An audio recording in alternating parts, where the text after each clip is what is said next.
Okay, இப்போ first some sin 60 into cos 30 sin 30 into cos 60. இப்போ இதில் நம்ம என்ன பண்ணுவோம், வேல்யூ போடுவோம். sin 60யோட வேல்யூ என்னன்னு ஃபஸ்ட்டு தெரியணும். sin 60யோட வேல்யூ என்னென்னா √3/2 அண்ட் தென் cos 30யோட வேல்யூ என்னென்னா சேம் தான் √3/2 அண்ட் தென் sin 30யோட வேல்யூ என்னது 1/2. cos 60யோட வேல்யூ என்னென்னா 1/2. ஓகே, நத்திங் பட் இந்த ஃபஸ்ட் ஈக்குவேஷனில் அப்படின்னு என்ன பண்ணுறேன், சப்ஸ்டியூட் பண்ணுறேன். அப்போ நான் என்னது, நீங்கள் கொஷின் எழுதுங்க, என்ன மாதிரி டேரெக்டாக இப்படி ஈக்குவல் போட்டெல்லாம் எழுதக்கூடாது. √3/2 இன்ட்டு √3/2 ப்ளஸ் 1/2 இன்ட்டு 1/2. ஓகேவா? அண்ட் தென் நெக்ஸ்ட்டாக போட்டோம் அப்படின்னா √3 இன்ட்டு √3 என்னது 3, 2 இன்ட்டு 2 என்னது 4 plus 1 into 1 1 divided by 2 into 2 4. இப்போ என்ன ஆன்சர் வருது, 4/4ன்னு ஆன்சர் வருது, விச் இஸ் ஈக்குவல் டு 1.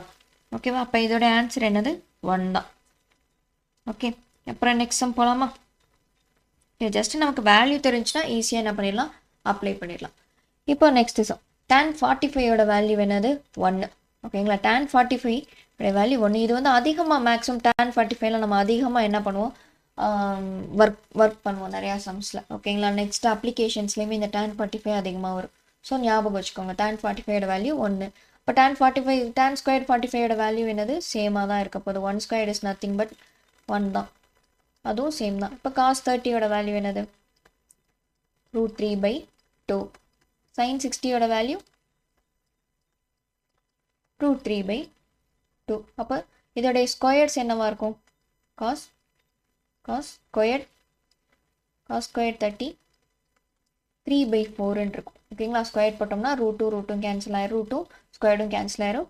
2க்கு மட்டும் 2 ஸ்கொயர்னா 4. ஓகேங்களா? அதே மாதிரி தான் sin ஸ்கொயர் 60க்கும். sin ஸ்கொயர் 60யோடைய வேல்யூவே என்னது 3/4. இதை தான் வந்து என்ன பண்ண போகிறோம், சம் பண்ண போகிறோம். ஓகே, இப்போ செகண்டில் 2 இன்ட்டு 1 ப்ளஸ் 3/4 மைனஸ் 3/4. இப்போ என்ன ஆகும், ப்ளஸ் 3/4 மைனஸ் 3/4 கேன்சல் ஆயிரும்.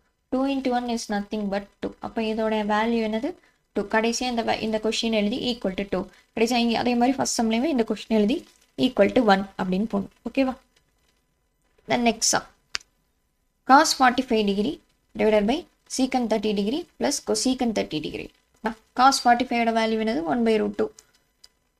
சாரி, cos 45 டிகிரியோட வேல்யூ என்னது 1/√2. அண்ட் தென் secant 30யோட வேல்யூ என்னது 2/√3. அண்ட் தென் cosecant 30யோட வேல்யூ என்னது ஜஸ்ட் 2 மட்டும். ஓகேவா? இதை போய் என்னது, இந்த ஈக்குவேஷனை நம்ம சப்ஸ்டியூட் பண்ணோம் அப்படின்னா நம்ம ஈஸியாக ஆன்சரை ஃபைண்ட் பண்ணிடலாம். ஓகே, ஜஸ்ட் நான் சப்ஸ்டியூட் பண்ணுறேன். ஓகே, தேர்டு கொஷின் நீங்கள் எழுதுங்க. ஓகேங்களா? என்ன மாதிரி இப்படி போட வேண்டாம். அண்ட் தென் என்னது 1/√2 டிவைடட் பை 2/√3 ப்ளஸ் 2. ஓகேவா? என்ன எடுப்போம், நெக்ஸ்ட் ஸ்டெப்பில் எல்சிஎம் எடுப்போம். இங்கே 1 இருக்கிறதா அர்த்தம். இப்போ இங்கே √3ஆல் மல்டிப்ளை பண்ணோம் அப்படின்னா இங்கே √3ஆல் மல்டிப்ளை பண்ணுவோம். ஸோ நெக்ஸ்ட் ஸ்டெப் எப்படி வரும், equal to 1/2 divided by 2/√3 plus 2 into √3 divided by √3ன்னு வரும். ஓகேங்களா? அப்போ ஃபர்தராக போட்டோம் அப்படின்னா 1/2 இன்ட்டு 2 ப்ளஸ் 2√3 டிவைடட் பை √3 அப்படின்னு வரும். ஏன்னா அடிஷனில் இருக்கும்போது நம்ம மெர்ஜ் தான் பண்ணுவோம். ஓகேங்களா? டினாமினேட்டரை மெர்ஜ் பண்ணுவோம், மேலே இருக்கிறத ஆட் பண்ணிப்போம். ஓகேங்களா? அண்ட் தென் என்ன வரும், இதை ஃபர்தராக இந்த கீழே இருக்க ஃப்ராக்ஷனை மேலே கொண்டு போனோம் அப்படின்னா என்ன ஆகும்,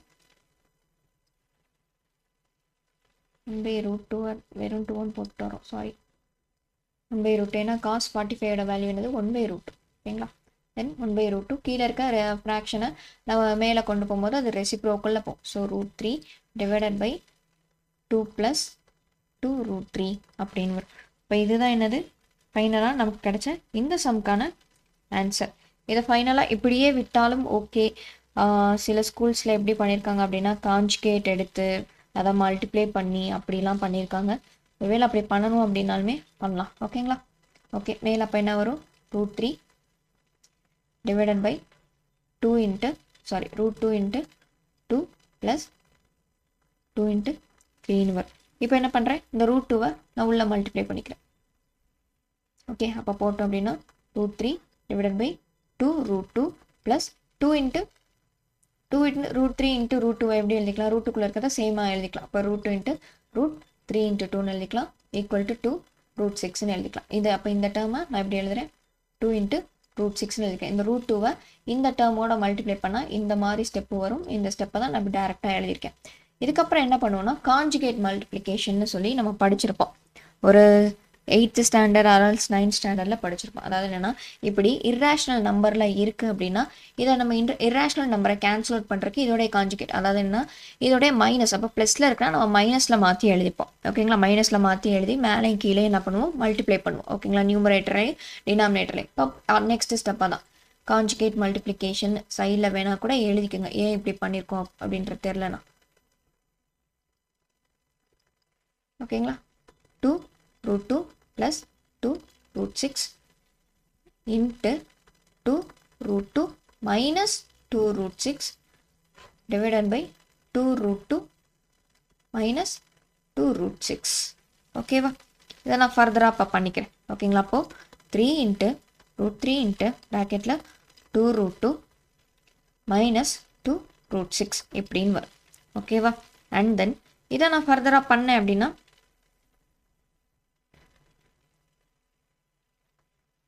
இதை நான் ஃபர்தராக பண்ணேன்னா எப்படி பண்ணலாம்? வேறு அந்த இது என்ன ஃபார்முலாவில் இருக்குது? ஏன்னு வச்சுப்போம், இதை பின்னு வச்சுப்போம். அப்போ இது எங்கே இருக்குது? ஏ மைனஸ் பின்னு இருக்குது. ஓகே, அப்போ ஏ plus B A minus B multiplication இருந்துச்சுன்னா அது என்ன ஃபார்முலாவில் யூஸ் பண்ணிக்கலாம்? ஏ ப்ளஸ் பி இன்ட்டு ஏ மைனஸ் பினா ஏ ஸ்கொயர் மைனஸ் பி ஸ்கொயர் இந்த ஃபார்முலா இருக்குது. அப்போ கீழே இருக்கிறத நான் அப்படி எழுதிக்கிறேன். ஓகேங்களா? 2 root 2 the whole square minus 2 root 6 the whole square அப்படின்ற மாதிரி என்ன பண்ணிக்கலாம்? நான் ஃபர்தராக எழுதிக்கலாம். And then second and then next நான் ஃபர்தராக சிம்பிளிஃபை பண்ணுறேன். அப்போ இந்த டேர்ம்லையும் காமனாக என்ன இருக்குது? 2 root 2 காமனாக இருக்குது. இங்கே ஒரு root 2 காமனாக இருக்குது, இங்கே ஒரு 2 root 2 காமனாக இருக்குது. ஓகே, நெக்ஸ்ட் ஸ்டெப் நான் எழுதலாம். ஓகேங்களா? 2 root 2 minus 2 root 2 into root 3 அப்படின்னு இந்த root 6 இப்படி கூட எழுதிக்கலாம். அதாவது இந்த ஸ்டெப் நான் வந்து போட்டதை இப்போ நான் டேரெக்டாக போட்டேன். டேரெக்டாக போடாமல் நீங்கள் பிரித்து கூட எழுதி கொண்டு வரதுன்னா ஃபர்தராக கொண்டு வரலாம். ஓகேங்களா? 2 root 2 டிவைடட் பை அப்போ என்ன வரும்? 4 இன்ட்டு இந்த ஸ்கொயர்டாக என்னது இந்த 2க்கும் இறக்கணும், இந்த root 2க்கும் வரும். அப்போ இன்ட்டு root 2 அப்படின்ற மாதிரி வரும். மைனஸ் அதே மாதிரி 2 ஸ்கொயர் ஏன்னா ஒவ்வொரு ஸ்டெப்பாகவே எழுதுவோம். ஓகேங்களா? ஓகே, இப்போ 2 square into root 2 the whole square minus 2 square into root 6 the whole square அப்படின்னு வரும். இங்கேருந்து எதை காமனாக வெளியே எடுக்கலாம்? மேலே நியூமரேட்டரில் 2 root 2 காமனாக வெளியே எடுக்கலாம். அப்போ நான் 2 root 3 root 2 அப்படின்னு வரும். இங்கே இருக்க root 3 நான் எழுதியிருக்கேன். ஓகேங்களா? காமனாக வரும். அப்போ ஃபர்தராக இங்கே உள்ள என்ன இருக்கும்? அப்போது 1 மைனஸ் root 3ன்னு இருக்கும்.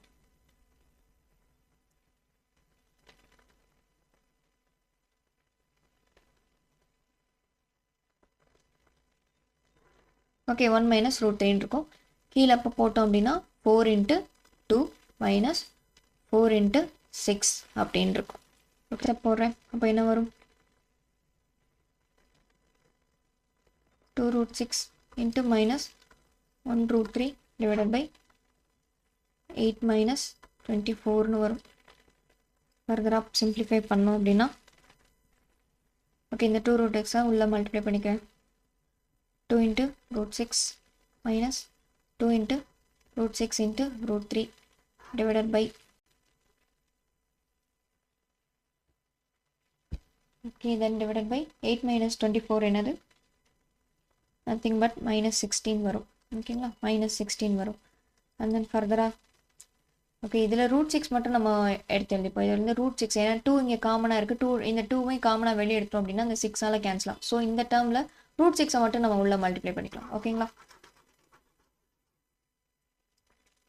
இப்போ 2 இன்ட்டு root 6 மட்டும் உள்ள மல்டிப்ளை பண்ணிக்கிறேன்னா root 6 minus root 18 divided by minus 16 அப்படின்னு வரும். ஓகேங்களா? அப்போ 2வை 8ஐயும் கேன்சல் பண்ணிக்கிறேன். 1 2 is 2 8 2s are 16 அப்படின்ற மாதிரி வரும். அப்போ என்னது? கீழே இருக்க மைனஸை மேலே கொண்டு போய்க்கிறேன். அப்போது minus root 6 minus root 18 divided by 8ன்னு வரும். ஓகே, அண்ட் தென் ஃபர்தராக இந்த மைனஸை நான் உள்ள மல்டிப்ளை பண்ண எப்படி வரும்?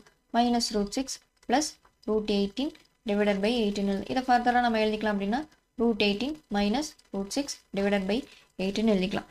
ஓகேங்களா? ஃபஸ்ட்டே விடுறதா இருந்தால் வெட்டலாம், இல்லை இவ்வளோ தூரம் கொண்டு வந்து எழுதணும் அப்படின்னாலுமே எழுதலாம். காஞ்சுகேட் மல்டிப்ளிகேஷன் பண்ணி எழுதலாம். ஏன்னா சில ஸ்கூல்ஸில் காஞ்சுகேட் மல்டிப்ளிகேஷன் பண்ணி எழுத சொல்லியிருக்காங்க. எதனால் காஞ்சுகேட் மல்டிப்ளிகேஷன் பண்ணணும் அப்படின்னா, டினாமினேட்டரில் இர்ரேஷனல் நம்பரு இருக்கிறத நம்ம வந்து என்ன பண்ண மாட்டோம், மேக்ஸிமம் ப்ரிஃபர் பண்ண மாட்டோம்.